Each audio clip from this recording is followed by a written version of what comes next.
मी, ये सारे साइंटिस्ट के जो नेम्स एंड डिस्कवरीज हैं आपकी टिप्स पे होंगी। इन्होंने डीएनए को आइडेंटिफाई किया एज अ एसिडिक सब्सटेंस और इसको नाम दिया था न्यूक्लिन। बताना चाहते थे, एक्सपेरिमेंटली प्रूव करना चाहते थे कि जेनेटिक मटेरियल आरएनए है, डीएनए है या प्रोटीन है। पर फाबा बीन्स के ऊपर भी एक एक्सपेरिमेंट परफॉर्म किया गया था। कौन से साइंटिस्ट ने किया? फिर भाई अगर आप डार्विन की बात कर रहे हैं, थ्योरी ऑफ नेचुरल सिलेक्शन की बात कर रहे हैं, तो अल्फ्रेड रसल वॉलेस को आप कैसे भूल सकते हैं? जब आपकी बायोटेक्नोलॉजी चैप्टर की बात हो जाती है तो ये दोनों साइंटिस्ट तो बेहद ही इंपॉर्टेंट है 1972 के अंदर। Hello hi namaste everyone, welcome to the platform of Physics Wallah. I am your biology educator, my name is doctor Arshit Ali. और भाई आज हम इस वीडियो में करने वाले हैं all scientist and discoveries of class 12th biology. मुझे पता है यार, बहुत सारे बच्चों के अभी आपके बोर्ड एग्जाम्स हैं, कोई बच्चे नीट की तैयारी कर रहे होंगे, कुछ बच्चे सीयूईटी की तैयारी कर रहे, किसी भी चीज की कर रहे होंगे।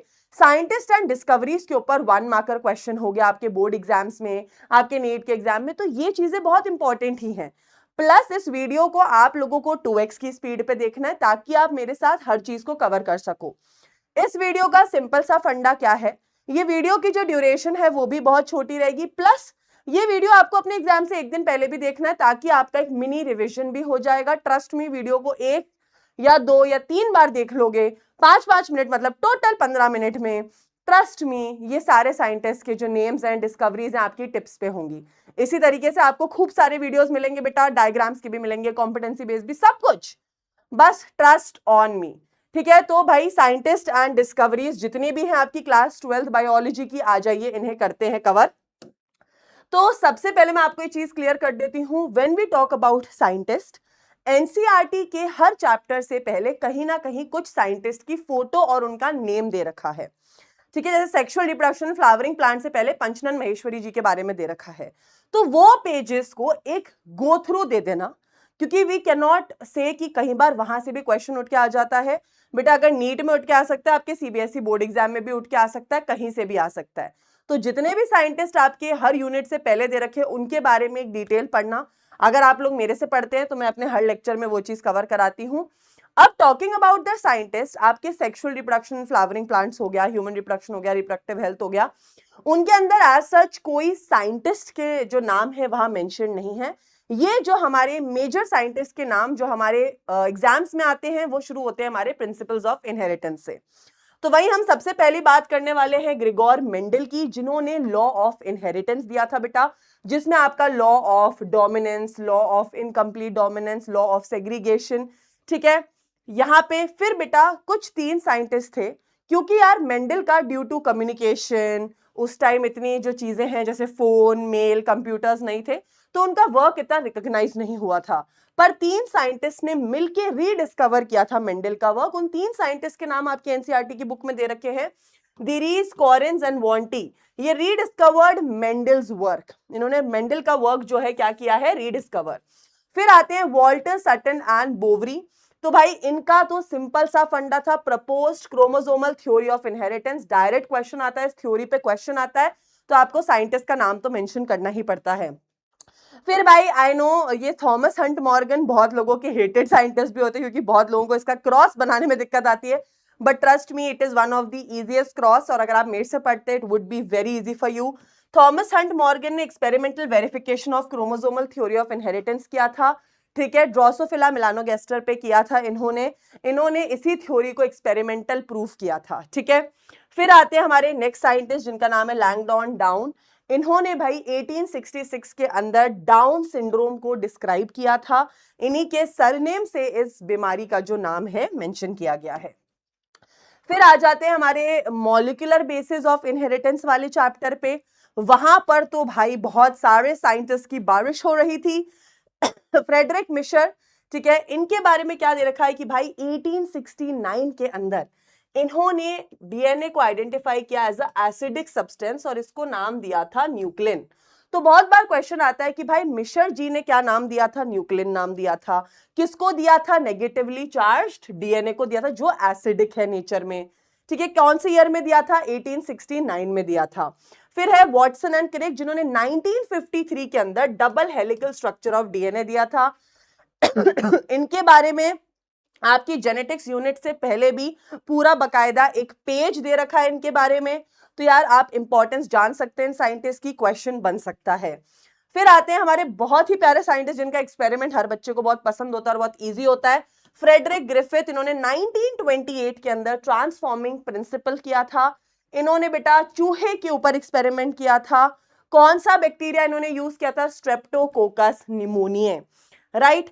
फिर भाई अब अलग अलग जो साइंटिस्ट हैं भाई, क्योंकि ग्रिफिथ जी की बातों पर कोई यकीन नहीं करा, तो अलग अलग साइंटिस्ट आके बताना चाहते थे, एक्सपेरिमेंटली प्रूफ करना चाहते थे कि जेनेटिक मटेरियल आरएनए है, डीएनए है या प्रोटीन है। तो भाई 3 साइंटिस्ट आए, एवरी, मैक्लार्ड एंड मैकार्थी। इन्होंने biochemical characterization of transforming principle किया। ठीक है, ये पूरा एक्सपेरिमेंट है, ये इंपॉर्टेंट होता है। फिर भाई हर्शी एंड चेज आए। उन्होंने 1952 के अंदर एक्सपेरिमेंटली प्रूफ कर दिया था कि जेनेटिक मटेरियल जो होता है भाई साहब डीएनए होता है। इन्होंने अपने एक्सपेरिमेंट के अंदर बैक्टीरियोफेज यूज किया था। ठीक है, इन्होंने क्या रेडियो लेबल्ड यूज किया था, सल्फर, फास्फोरस, हर चीज आपको पता होनी चाहिए। ठीक है, यहां पर हम सिर्फ साइंटिस्ट की बात कर रहे हैं, पर हर डिटेलिंग आपके लिए जरूरी है। नेक्स्ट क्वेश्चन हम देखते हैं, वॉटसन एंड क्रिक भाई 1953 में इन्होंने semi conservative nature of DNA replication को समझाया था। क्योंकि हमें पता है एक जो होता है अपना पेरेंट स्ट्रैंड होता है, टेम्पलेट स्ट्रैंड होता है, राइट। तो हमें पता है semi conservative nature of DNA होता है। वॉटसन एंड क्रिक ने ही बताया था 1953 में। मेल्सन एंड स्टेल का 1958 में एक्सपेरिमेंट किया था इन्होंने semi conservative nature of DNA को प्रूफ करने के लिए। ठीक है, इन्होंने अपना एक्सपेरिमेंट किया था, इसकी बकायदा एक्सपेरिमेंट में N14, N15 जो है उनका यूजेज किया गया था। तो यहां पर इनके ऊपर काफी बार क्वेश्चन आता है। ठीक है, अब यहां पर आप लोगों से क्वेश्चन मेरा ये है कि मेल्सन एंड स्टेल ने तो एक्सपेरिमेंटल प्रूफ किया था semi conservative nature of DNA को, पर फाबा बीन्स के ऊपर भी एक एक्सपेरिमेंट परफॉर्म किया गया था। कौन से साइंटिस्ट ने किया था और किस लिए किया था और क्या यूज किया था, वो चीज आप मुझे कमेंट सेक्शन बताओगे। बिकॉज बेटा हर चीज इंपॉर्टेंट है, एंड आई वांट कि आप अपनी किताब खोलें और उन साइंटिस्ट का नाम पढ़े। फिर आते हैं ग्रिगोर गेमाओ। इन्होंने जेनेटिक कोड के बारे में बताया था। हर गोबिंद खुराना भाई, इन्होंने chemical method to synthesize RNA molecule वो बताया था। फिर आते हैं मार्शल निरेनबर्ग। इनके ऊपर तो सीधा सीधा एक क्वेश्चन आता है कि सेल फ्री सिस्टम के बारे में किसने बात की थी? Cell free system for protein synthesis के बारे में किसने बात की थी? Marshall Nirenberg. फिर भाई आते हैं जैकब एंड मोनार्ड। इनका नाम तो भूल ही नहीं सकते, लैक ओपेरॉन पर काम किया है इन्होंने। ठीक है, तो जैकब एंड मोनार्ड याद रखेंगे। एलिक जेफरी के बारे में कोई बहुत क्वेश्चंस नहीं रहते, बट आपको पता होना चाहिए कि डीएनए फिंगरप्रिंटिंग का कॉन्सेप्ट के बारे में इन्होंने दिया था। लुइस पास्चर जी भाई, इनका ये साइंटिस्ट ने जो डिस्कवरी करी है प्लस इनका एक्सपेरिमेंट भी काफी इंपॉर्टेंट है। लुइस पास्चर ने भाई थ्योरी ऑफ बायोजेनेसिस दी थी कि life comes from pre existing life. ठीक है, फिर आती है ओपेरन एंड हेल्डेन की थ्योरी एवोल्यूशन चैप्टर में। ओपेरन एंड हेल्डेन की theory is the most used theory और अभी तक सबसे ज्यादा चल रही है। Proposed chemical evolution of life, इन्होंने केमिकल एवोल्यूशन की थ्योरी दी थी। पर इनकी थ्योरी को एक्सपेरिमेंटल प्रूफ किसने किया था? That is SL Miller. Experimental proof for chemical evolution of life, इन्होंने ओपेरन एंड हेल्डे की थ्योरी को केमिकली प्रूफ किया था एक्सपेरिमेंटली। फिर आते हैं चार्ल्स डार्विन। भाई डार्विन जी को हम कैसे भूल सकते हैं जब एवोल्यूशन चैप्टर की बात हो जाए। इन्होंने ब्रांचिंग डिसेंट का concept and theory of natural selection के कॉन्सेप्ट में तो भाई बिल्कुल मजा ही दिला दिया था। सर्वाइवल ऑफ द फिटेस्ट पर ये बात कर रहे थे, बट ये शब्द हर्बर्ट स्पेंसर ने दिया था बिकॉज डार्विन रिप्रोडक्टिव फिटनेस के बारे में ज्यादा एम्फसाइज करते थे। डार्विन ने कंक्लूड किया था that existing life forms similarity not only among themselves but also with life forms that existed million of years ago का भी कॉन्सेप्ट दिया था, मतलब ब्रांचिंग डिसेंट का कॉन्सेप्ट दिया था। फिर भाई अगर आप डार्विन की बात कर रहे हैं, थ्योरी ऑफ नेचुरल सिलेक्शन की बात कर रहे हैं, तो अल्फ्रेड रसल वॉलेस को आप कैसे भूल सकते हैं?